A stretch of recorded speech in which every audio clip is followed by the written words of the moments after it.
We're going to talk now about a petition. The petition with 135,000 signatures being handed into Downing Street, and what it's doing is calling for better screening for prostate cancer. It's hard to believe, actually, but at the moment, there actually is no official national screening programme, and it's led to a huge disparity between early detection in areas like London and Scotland. Well, this is the second leading cause of cancer deaths amongst men and disproportionately affects older men, those with a family history and people from deprived areas. Now, in the studio with us is GP health writer Mike Kirby and David James from Prostate Cancer Research. Gentlemen, however laudable, never necessary, and whatever this is, I put it to you day after day, we have governments, it doesn't matter if it's the last one or this one, telling us that the country is broke, right? There's no money for anything. What's your chances of getting this screening programme off the ground? Well, at the moment, we're suggesting a targeted screening approach. So it's those at the highest risk, people with a family history, people in deprived areas, and also black men, because if you're black, you have a 1 chance in 4 of developing prostate cancer, compared to a white man who has 1 chance in 8. So it's not, we would often, David, be guided towards the fact that prostate cancer is a result of getting older, age. There is certainly a link to age, but there are many other factors as well that cause a higher risk of prostate cancer and also increase your risk of dying of the disease. And to your point, we're working on an economic model to show that we actually think that prostate cancer screening, particularly in high-risk groups, can save this country money. So we think there's not only a moral case to be made for saving people's lives, but actually we can save the country money in the long term. Tell us a little bit about this disparity that people in London have much better outcomes than they do in Scotland, for example, and why you think that this petition to Downing Street really needs the attention of our politicians today. Yeah, absolutely. So if you're diagnosed in Scotland, there's a high chance, probably about 1 in 3, that you'll be diagnosed late when it's incurable. There are about 5 or 6 times higher rate of metastatic disease at first diagnosis in the north and Scotland than there is in parts of the south. What do you mean by metastatic disease? I'm sorry. So that means when it's been diagnosed and it's already spread outside the prostate. So at that point, it's incurable. Okay. So then your survival rates plummet. Whereas if it's caught early, it's almost always survivable.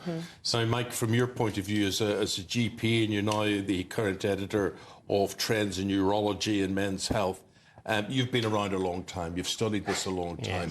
What developments have you seen in this field over 30-odd years? Well, I think it's absolutely amazing that we are doing so much better now.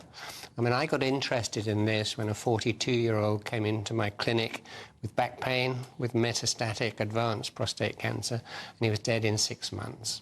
Now, with modern treatments, even if you present with metastatic disease, you can live up to 10 years. So, yeah, we've made huge strides. And also, we do much less harm now, because with MRI scanning, we can see exactly where the tumour is and we can target the biopsy to that. Yeah. Why are men so susceptible to it going wrong in their prostate?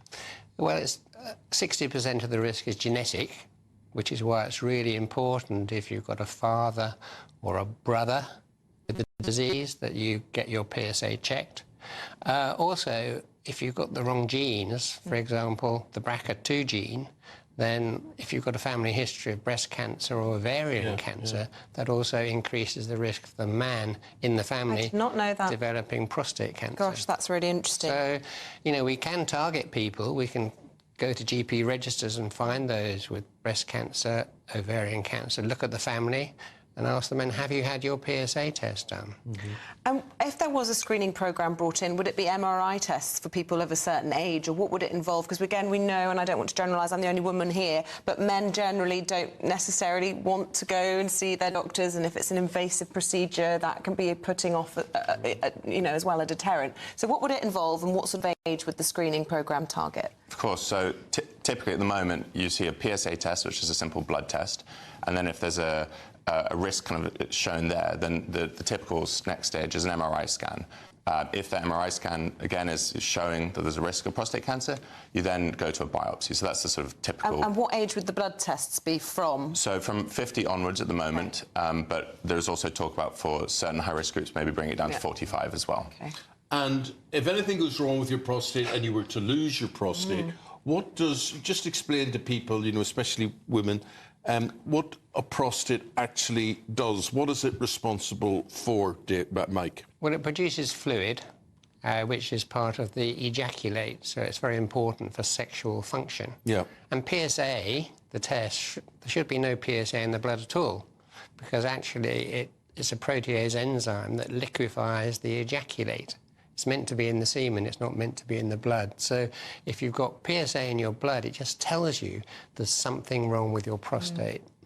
Doesn't guarantee prostate cancer, because benign enlargement of the prostate will also put the PSA up, which is why there's been such an argument about this, that it's you can have a false positive. Yeah, and I'm always conscious it's breakfast time.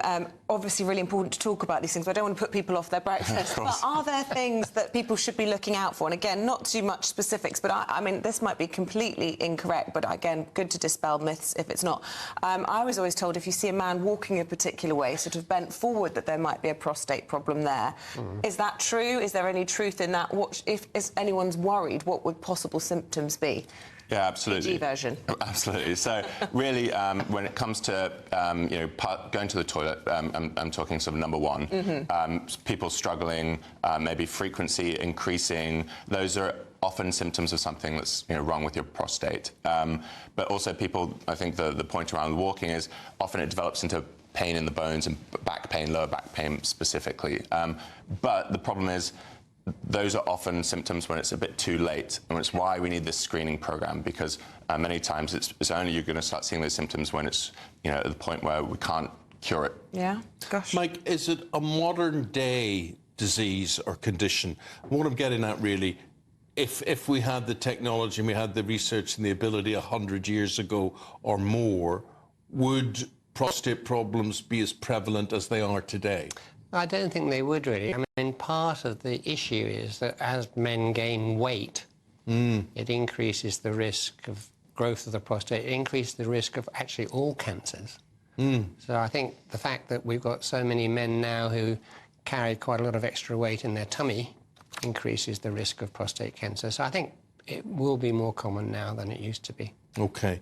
Well, good luck to you.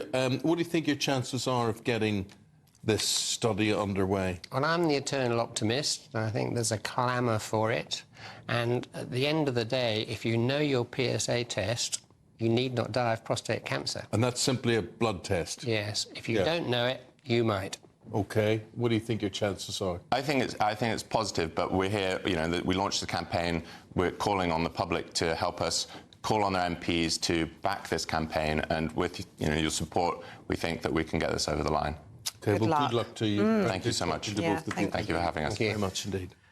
Right, stay with us. Still to come, we're going to be debating the pros and cons of AI in the classroom. Is it time for teachers to embrace it? Let us know what you think. We'll be